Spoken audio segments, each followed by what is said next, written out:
Here's how to know if your ex is too toxic to get back together with, or if you need to move on. So if you don't know my story, I was with a girl that was alcoholic. I think she had BPD, best I could tell.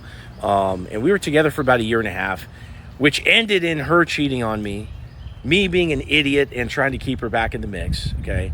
And me moving out and then finally re-attracting her back into a relationship only to get dumped for a second time. Of course, later, she hit me up again because she had done the same thing to some other guy and was trying to get back with me. And we ended up hooking up like one brief time. But basically, that was pretty much the end of things around that time. So one of the best ways to know if your ex is really too toxic for you to get back together with is, number one, if you've given them your best self, like you were fully sitting at the table, right? Like discussing the relationship, communicating, cooperating, like almost like a negotiation. A relationship is kind of like that. And you're sitting at the table, but they keep leaving the table when you're trying to negotiate, okay?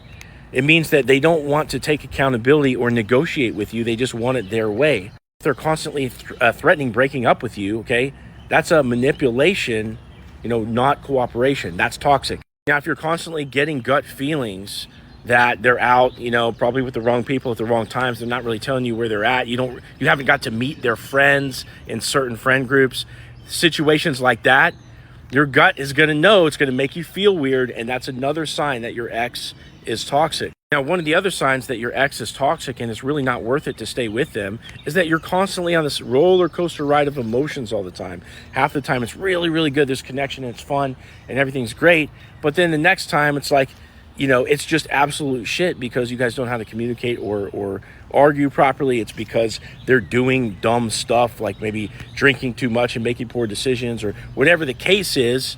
Okay, you've got this roller coaster ride happening. Now, the funny thing about the roller coaster ride is that it spikes your emotions. Okay, good times are good, you get spiked because you haven't had good times in a minute.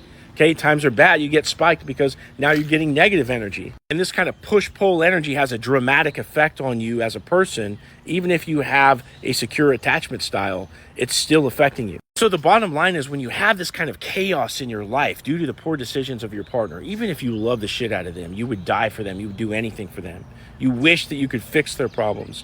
With that kind of chaos, you cannot build on a foundation like that. Relationships are long-term. You're going to have kids. You're going to need teamwork. There's a lot of things you're going to do in life. You might build a business. You maybe move off to Florida together in your old age. There's a lot of things that need to happen, and you need a partner to do that kind of stuff with. Over the last 4 years, I've seen my income more than double because of having a stable, amazing teammate on my side. I want that for you too. So if you're thinking about going back to your ex, click on my profile, click the link in my profile, book a call with me, and let's talk about it.